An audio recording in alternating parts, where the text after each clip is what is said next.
దేవుని నామమున స్తోత్రములు. మీకు అందరికీ నా హృదయపూర్వకమైన వందనములు. Praise lord. ఈరోజు సండే సర్వీస్ ఆశీర్వదకరంగా అన్ని ప్రాంతాల్లో పరిచర్య మహిమకరంగా దేవుడు జరిగించారు. అందుని బట్టి స్తోత్రం చెల్లిద్దాం. స్తోత్రం స్తోత్రం స్తోత్రం స్తోత్రం స్తోత్రం స్తోత్రం స్తోత్రం స్తోత్రం. ఈరోజు మా ఫాదర్ని కూడా దేవుడు చక్కగా వాడుకున్నారు. పరిపూర్ణమైన స్వస్థత దేవుడు అనుగ్రహిస్తున్నారు. దేవుడు తన దాసుల ద్వారా చక్కటి మాటలు తెలియపరిచిన దేవునికి స్తోత్రం చెల్లిద్దాం. స్తోత్రం స్తోత్రం స్తోత్రం స్తోత్రం స్తోత్రం స్తోత్రం స్తోత్రం. చాలా సంతోషం అండి. ఈరోజు మళ్ళా మేము వర్షిప్ చేసుకోవడానికి నా దాంట్లోనే లైవ్ నేను పెట్టుకోవాల్సి వచ్చింది. అయితే నేను పెట్టాను, వీలుంటే చూడండి.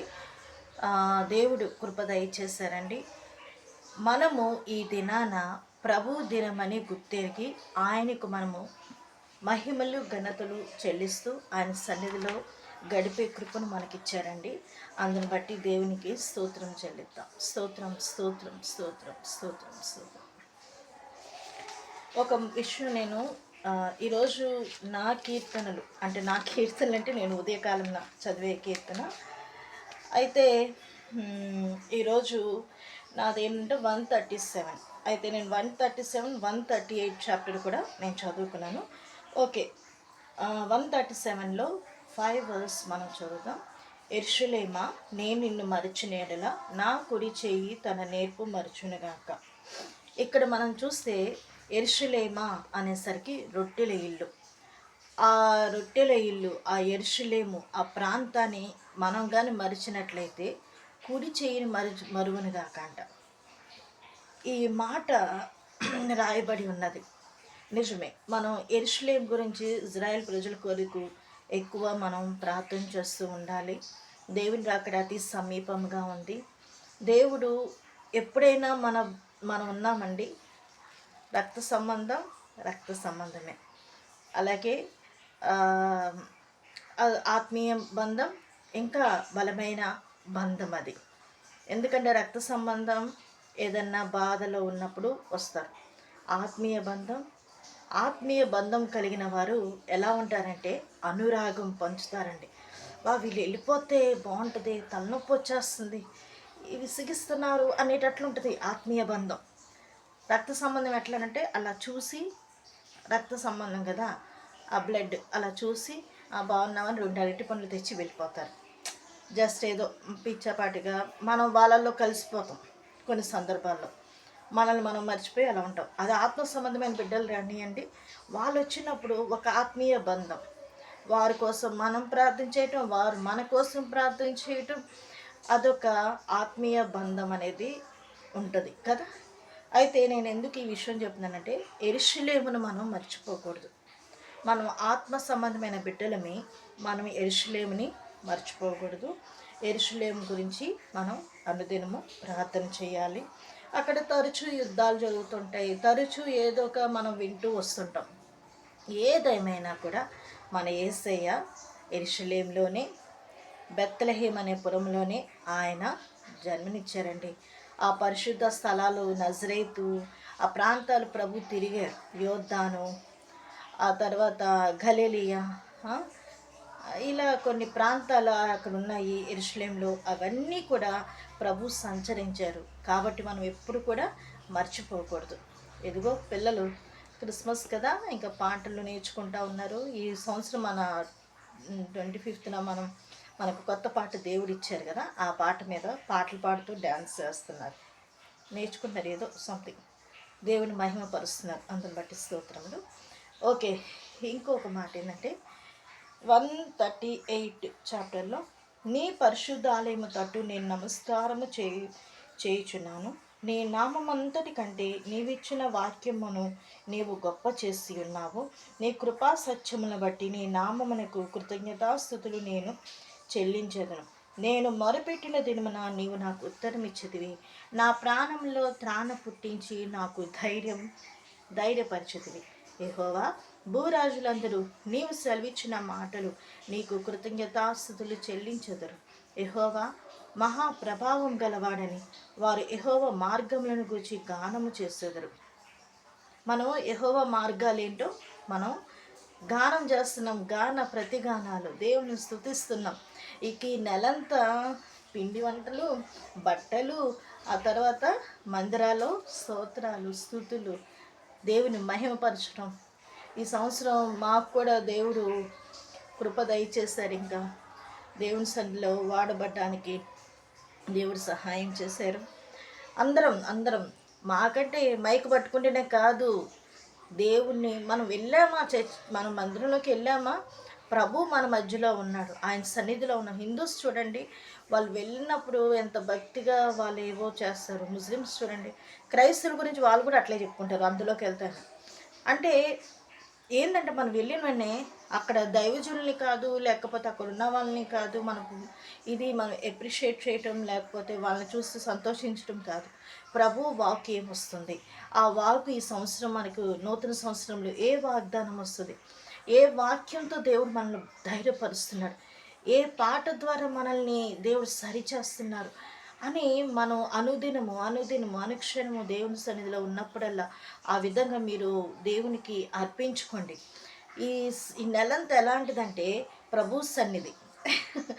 ప్రభు సన్నిధి ఎందుకనంటే ఈ సన్నిధి ఎప్పుడు ఉపవాస ప్రార్థనలు, 31 సర్వీసు, ఒకటో ఆరాధన, ఆ తర్వాత రేపు 25th ఆరాధన, ఇక ప్రార్థనలు. ప్రభు సన్నిధి ఎల్లప్పుడు మనతో ఉంటుందండి. ప్రభువుని మనం విడిచిపెట్టాలన్నా ప్రభు మనం విడిచిపెట్టడు. ఎలా అంటారా, ప్రభు ప్రేమ అలాంటిది, గద్దిస్తుంది మనల్ని. ఆయన సన్నిధికి వెళ్ళాలి, ఆయన సన్నిధిలో మోకరించాలి. ఏం ప్రార్థన చేయాలి ఏసయ్య? ఇప్పుడు నేను అనుకుంటా ప్రార్థన చేసి ఏం చేయాలి ఏసయ్య, నాకు ఏమన్నా పిల్ల జల్లా ఉన్నారా, నాకేమైనా ఉందా అని అనుకుంటా ఉంటా ఒక్కొక్కసారి. ఇప్పుడు అయ్యో ఏసయ్య నా బిడ్డ 10th క్లాస్, లేకపోతే నా బిడ్డ ఇంటర్, అలా నేను చెప్పుకోవడానికి కూడా ఏం లేదే, ఎవరి గురించి చెప్పాలండి అని అనుకుంటానా. విశ్వాసుల పిల్లలు అక్క మా కోసం ప్రేయర్ చేయండి ఇట్లా అంటారు. ఆ తర్వాత ఏదో ఒక ప్రేయర్ రిక్వెస్ట్లు చెప్తూ ఉంటున్నప్పుడు ప్రభు మనకు ఒక బాధ్యత అనేది అప్పచెప్పారండి. నేను ఒక విషయం చెప్తా, ప్రేమ అంట సమస్త దోషములను కప్పేస్తుందంట. ప్రేమ అనేది ఎలా ఉంటుందంటే, మన యేసయ్య ప్రేమ మనం విడిచిపెట్టచ్చు, మనం దేవుని ప్రేమను మర్చిపోవచ్చు, కానీ ప్రభు ప్రేమ మాత్రం మనల్ని ఏం చేస్తుందంటే ఏదో ఒక రూపంలో మనల్ని ఆయన వైపు మలుచుకుంటుంది, ఆయన వైపు త్రిప్పుకుంటుంది. యేసయ్య ప్రేమ శాశ్వతమైనదండి. మనకి ఏది కావాలన్నా దేవుడు సహాయం చేస్తాడు. మనము ప్రభువుని అడగాలే కానీ ప్రభు అది ఇస్తున్నాడు. నేను ఎక్కువ అడుగును, తక్కువ అడగను. ప్రభా నాకు సరిపోయినంత చాలు, ఎక్కువ అవసరం లేదు అని అనుకుంటా. కానీ ప్రభు అట్లా కాదు, గిన్నె నిండి పొల్లుతున్నట్లే ఉంటుంది. ఎందుకు వేరే చోటుకి ఎక్కడ మనకు ఫుడ్ పెట్టారనుకుంటా, అది నిండిపోద్ది, కడుపు నిండిపోయి పక్కోళ్ళకో లేకపోతే ఏదో ఒకటి జరుగుతుంటుంది. ఇంట్లో అయినా అంతే, మనకి నిండిపోవాల్సిందే. మన చిన్న కుటుంబమైన దేవుడు మన గిన్నె నిండి పొల్లుచున్నది. చిన్న సంఘమైనా కూడా దేవుడు గిన్నె నిండి పొల్లుచున్నది. పెద్ద సంఘమైనా కూడా దేవుడి గిన్నె నిండి పొల్లుచున్నది. ఎందుకు ఈ మాట చెప్తున్నానంటే, మన దేవుడు గొప్ప దేవుడు అండి. ఆయన చిన్న పెద్ద అనేది కాదు, కానీ ప్రభువు అందరినీ ఆశీర్వదిస్తాడు. ఒక్కొక్క థీరీ ఉంటుంది. ఇప్పుడు నాకు 5 ఫింగర్స్ ఉన్నాయండి, 5 ఫింగర్స్ ఒకేలాగా ఉన్నాయా చెప్పండి? అన్ని సంఘాలు ఒకేలాగా ఉండాలా? కాదు కదా, ఒక్కొక్కలాగా ఉంటాయి. రీసెంట్గా ఒక మందిరం కాలిపోయింది. నిన్న వెస్లన్న, లోకేష్ గారు, ఇంకెవరెవరో చాలామంది అక్కడికి వెళ్ళారు. దైవ సేవకులు చక్కగా రిబ్బన్ కట్ చేశారు. మన మినిస్ట్రీ తరపున పాస్టర్ వెస్లన్న గారు కూడా వెళ్ళి అక్కడికి వెళ్ళి వాళ్ళతో పాటు దేవుని మహింపరిచారు. చాలా సంతోషం కదా. ఒక రాజకీయ నాయకుడు కూడా వచ్చి మేము సహాయం చేయాలనుకుంటున్నాం, ఆ మనసు దేవుడు కలిగి చేశాడండి. మన పక్షాన ప్రేమ చూపిస్తున్నారు, మన విషయంలో దేవుడు కార్యాలు చేయబోతున్నారు, వాళ్ళ ద్వారా చేపిస్తున్నారు అని అంటే విషయం చెప్పన, మనం ప్రార్థన చేస్తామే, మన ప్రార్థన ఏం చేస్తుందంటే దేవుడు వాళ్ళతో మాట్లాడిస్తుంది. వాళ్ళకి మనసుని నూతన హృదయం కలుగు చేస్తాడు, నూతన మనసును, కొత్త మనసును దేవుడు కలుగు చేస్తాడు. మన పక్షాన మనం అడగక ముందే దేవుడు వాళ్ళ ద్వారా ఏదో ఒక రూపంలో మనకి సహాయం చేయబోతూ ఉంటారు. ఆయన బిడ్డలను ఆయన ఎప్పుడు కూడా విడిచిపెట్టాడు, ఆయన ఎప్పుడు కూడా విడిచిపెట్టాడు. మాకు నా చిన్నప్పటి నుంచి కూడా మా ఫాదరు 10th ఇంటర్ వరకు డ్రెస్సులు అట్లా విశ్వాసులు కొనిస్తేనే కానీ ఆయన ఎక్కువ వైటే కొనిచ్చాడు. ఇప్పటికీ మా ముగ్గురికి వైటే తప్ప కలర్ అంటూ మాకు తెలియదు. కలర్ అంటారా, మా మమ్మీ శారీస్ నేను కట్టుకుంటా. ఎవరైనా ఇద్దరు ముగ్గురు ఇచ్చిన చీరలు అట్లా ఉంచుకున్నా. నేను కలర్ శారీస్ అంటే నేను ఇక్కడికి వచ్చినప్పటి నుంచి ఏ నాడు కూడా కొనలేదండి.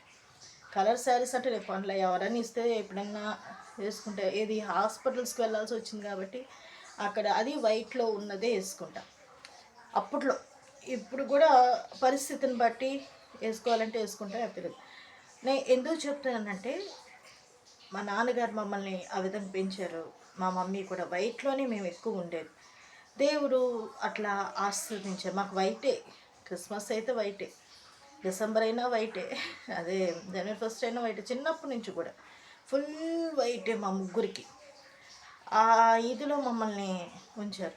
అందుకే మీ పిల్లలకు కూడా ఈ సంవత్సరం వైట్ డ్రెస్సులు కొనియండి.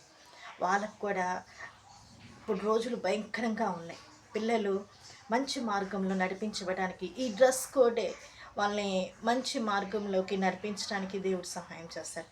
అమ్మో, మేము చర్చికి వెళ్ళేవాళ్ళం అంటే తెల్ల డ్రెస్ వేసుకుని వెళ్తే మనం దేవుని బిడ్డలం, కరెక్ట్ పర్సన్స్గా ఉంటాము. మనం ఏదన్నా తప్పు కార్యాలు ఏమన్నా ఆలోచనలు రాకుండా ఉంటాయా? వస్తాయి. కానీ ఏదైనా కూడా దేవుడు మనల్ని వెంటనే సరిచేస్తారు. మీరు ఉన్న తల్లిదండ్రులుగా మీరున్నా లేకపోయినా కూడా ప్రభు మనల్ని గైడ్ చేస్తారండి. అది ఎక్స్పీరియన్స్తో చెప్తుంది, గైడ్ చేస్తాడు. మమ్మీ వాళ్ళు లేరే, డాడీ లేరే, సో మనం ఏమైనా చేయొచ్చు అని అనుకునే మనసు ఉండదు ఆ పిల్లలకి. ఎందుకు తెలుసా? బికాజ్ మీరు చిన్నప్పుడు వేసిన బీజం మీ పిల్లల్లో ఉంటుంది కాబట్టి వాళ్ళు వృద్ధుడైనను దాని నుండి తొలగిపోరు. చూడండి, పిల్లలందరూ లోకంలో ఎలాగో ఉంటారు. మన మందిరాల్లో పిల్లలు చూడండి, సండే స్కూల్ కార్యక్రమం అంటే గుంపుగా వచ్చేస్తారు. తర్వాత ఇంకేదైనా కార్యక్రమం అంటే పాటలన్నా వాళ్ళదే. ఈ క్రిస్మస్ ఆరాధన అయినా, 1వ తారీఖు ఆరాధన అయినా వాళ్ళదే పండగ. ఎందుకంటే వాళ్ళు డ్యాన్సులు వేయటం అదొక సందడి. అందరికి కూడా ఆ పిల్లలు చేసే డ్యాన్సులే కానీ, ఆ పాటలే కానీ, కంఠస్వాక్యాలే కానీ అదొక సందడి. సందడి అంటే దేవుడు అన్న కదా, ఇలాంటి వారిదే పరలోక రాజ్యం. కాబట్టి మనం చిన్నప్పటి నుంచే పిల్లల్ని త్రోసేయటం కానీ, దేవుని సన్నిధులు మీరు చూడండి, పిల్లలు ముందు లైన్లో ఉంటారా, ఆత్మలో ఆనందిస్తారు. అమ్మో, మా డాడీ అయితే చిన్న పిల్లలు ఒకరికి వస్తుంటారు, ఇట్లా సరిగ్గా కూర్చోకపోయినా కూడా, ఇప్పుడు ఓపిక లేదు కానీ అరుస్తుంటాడు. అప్పుడప్పుడు చిన్నప్పుడు అయితే అమ్మ వీపుల మీద గుద్దేవాడు మమ్మల్ని. ప్రార్థనలో కానీ సరే కూర్చోకపోయినా సరే ఉండకపోయినా కూడా కొట్టేవాడు. ఆ భయమే మమ్మల్ని నిజంగా దేవుని సన్నిధిలో నిలబెట్టిందండి. అప్పుడు బాధ అనిపించింది. మా మమ్మీ కూడా చాలా బాధపడేవాళ్ళు, పిల్లల్ని ఎందుకు ఇట్లా నువ్వు కొట్టావు, ఇంట్లోకి వచ్చి చెప్పచ్చు కదా అని అనేది. ఆ సమయానికి వాళ్ళని ఏ బిడ్డనైనా కూడా కొట్టండి అని నేను అనను, నెమ్మదిగా చెప్పండి. ఎందుకంటే ఇప్పుడు జనరేషన్, అప్పట్లో కొడితే అందరు పడున్నారు, ఇప్పుడు అట్లా లేరు. అసలు కంటి చూపు చూసిన పిల్లలు డిసప్పాయింట్ అయిపోయి పిచ్చి పిచ్చిగా వాళ్ళు ఆలోచించి వేరే ఇదిగా వెళ్ళిపోతున్నారు. సో ఇప్పుడు జనరేషన్ వేరండి, ఇప్పుడు కల్చర్ వేరు, ఇప్పుడు అంత రోబో ఇది అంత డిజిటల్ ఇది కాబట్టి ఇప్పుడు వాళ్ళ వే ఆఫ్ టాకింగే కానీ, వే ఆఫ్ కల్చరే కానీ, వే ఆఫ్ ఫుడ్డే కానీ అంతా డిఫరెంట్. సో అప్పట్లాగా మనం ఇప్పుడున్న పిల్లల్ని చెయ్యాలంటే కుదరదు. ఎందుకనంటే ఇప్పుడు పిల్లలు ఎట్లా అంటే ఒక వే ఆఫ్ స్టైల్ ఉంది వాళ్ళలో కదా, బాగుంటుంది అసలు. ఓకే, ఎందుకు చెప్తున్నా అంటే మన పిల్లలు దేవుని మందిరంలో ఉండాలండి. వాళ్ళు ఎప్పుడు కూడా నిత్యము దేవుని స్తుతించాలి. పరిశుద్ధ ఆలయం వైపు మనం అందరం చేతులెత్తి నమస్కారం చేస్తూ ప్రభువుని మహిమపరుచుకుందాం. దేవుడు ఇచ్చిన ఈ గొప్ప కృపను బట్టి స్తోత్రం. మన కుటుంబీకులందరూ సంతోషంగా ఉండాలి. నేను ఒక విషయం చెప్తా, కుటుంబం అంటున్నావు అని అంటారేమో. నేను బ్యాచులర్గా అంటే అక్కడ ఉన్నప్పుడు చాలామంది కుటుంబీకులు వచ్చి ఏదో ఒక సమస్య చెప్పటం, లేకపోతే ఏదో ఒక బలహీనత ఏదో చెప్తుంటే ఏంటప్పా వీళ్ళు ఇలా అనుకునేదాన్ని. అప్పుడు ఎప్పుడు నేను మా పేరెంట్స్ దగ్గర ఉన్నప్పుడు అవి ఎలా ఉంటాయి ఆ ఫేస్ అయ్యాను కాబట్టి కుటుంబీకుల యొక్క పరిస్థితులు కూడా నేను గ్రహించగలిగాను. అక్కా చెల్లెల మధ్యలో ఉండేది, అన్నాదమ్ములు ఉండే ఇది వైఫ్ అండ్ హస్బెండ్, మా పేరెంట్స్నే కానీ ఇప్పుడు కొంతమంది చూస్తాను కాబట్టి గ్రహిస్తాం. ఎందుకనంటే ఒక ఫ్యామిలీగా ఉన్న వాళ్ళ పరిస్థితులు ఎలా ఉంటాయో మనకు తెలుస్తాయి. బ్యాచులర్స్కి ఏముంటుంది అంత తెలీదు. వచ్చిందా తినేస్తారు, తిరుగుతూ ఉంటారు, పని అంటే పని చేస్తారు, ఓపిక ఉన్నంత వరకు చేస్తారు, ఆ తర్వాత కూర్చుంటారు. అది వేరుంటుంది, ఇది వేరుంటుంది. ఇక ఏ బర్డన్స్ ఉండదు. పని చేసామా కూర్చున్నామా స్టైల్గా ఒక 4 కర్చీఫ్లు పెట్టుకుంటాం, ఒక 5-6 చీరలు పెట్టుకొని ఇస్త్రీ బాగా నీట్గా పెట్టుకుంటాం. ఇక ఇదే అంతవరకు ఉంటుంది. ఆ పని అంటే ఆ సిస్టర్కి చేసుకోవటం ఇక్కడికి చేసుకోవడం సరిపోతుంది. కానీ ఫ్యామిలీ అలా ఉండదండి. Family different. అది చాలా ఇప్పుడు ఒక్కళ్ళు బాధ అనుభవించిన అందరూ అది సాల్వ్ అవుతూ అది బాధ అనుభవిస్తారు. కాబట్టి ఈ ఫ్యామిలీ వేరు, ప్రాబ్లమ్స్ వేరు. అందుకే ఫ్యామిలీ వాళ్ళని చిన్న చూపు చూడకండి. ఎందుకంటే నేను చాలామందిని నేను గమనించాను కాబట్టి చెప్తున్నా. బ్యాచిలర్స్ ఏమంటారంటే అంటే మామూలుగా వీళ్ళకి అది ఇది అంటారు, కానీ వాళ్ళ ఫ్యామిలీ పరంగా కుటుంబ సమస్యలు ఉంటాయి వాళ్ళకి. పిల్లల విషయంలో కానీ అటు అన్ని విషయాల్లో వాళ్ళు సంతోషపెట్టాలి. సో మనం ఆలోచించాలి. అసలు లోకమే కుటుంబంతో ఉన్నది, కుటుంబాలు అనేది ఉంది. సో కుటుంబాలన్నిటినీ దేవుడు ఆస్వాదించాలి. బ్యాచులర్స్గా ఉన్న బిడ్డలందరినీ దేవుడు కాపాడాలి.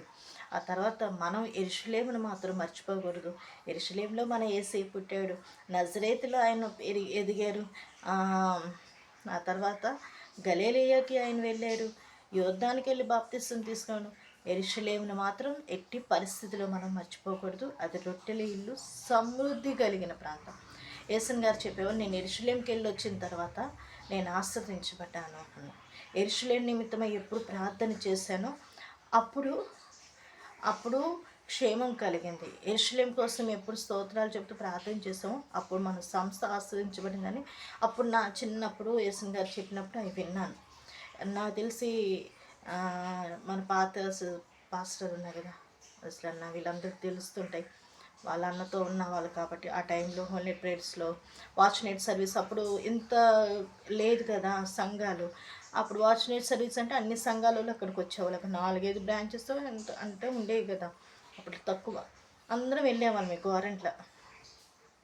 కాబట్టి ఇప్పుడైతే దేవుడు అట్లా కదా, ఎవరికి వాళ్ళే ఒక ఇది జరుగుతుంది. దేవుడు ఆశ్చర్యకరంగా దేవుడు నిలబెట్టారు.